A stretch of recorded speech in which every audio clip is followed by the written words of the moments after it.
all the members of the CHC and the members who are here and all of you, and to Kilmar's family, to Jennifer, his beloved wife, to Cecilia, his mother, to Cesar, his brother.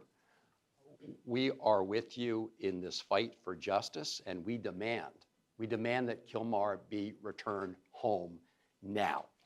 What has happened here should never happen in the United States of America. This is a person who was here legally. He was a steel worker. Congressman Ivey and I are proud to represent him and his family in Maryland. And he was whisked off without any due process and is now in a torturous and treacherous jail in El Salvador.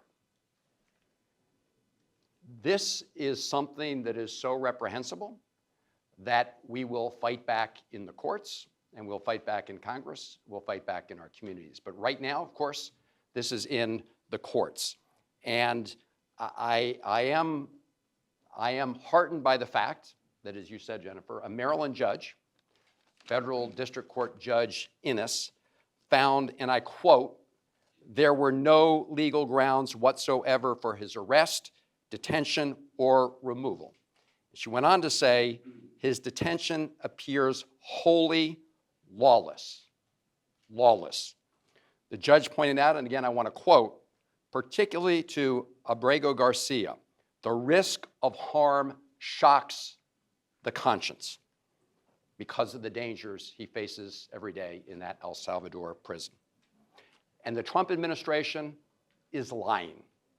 J.D. Vance lied through his teeth when he said that Kilmar had been convicted of a crime in the United States. Absolutely false. And the Vice President of the United States should apologize to the family, and he should do it now. We also continue to hear lies from the administration, and I will point out when the government's lawyer admitted in court that Kilmar had been accidentally disappeared, the Trump administration put that lawyer on administrative leave.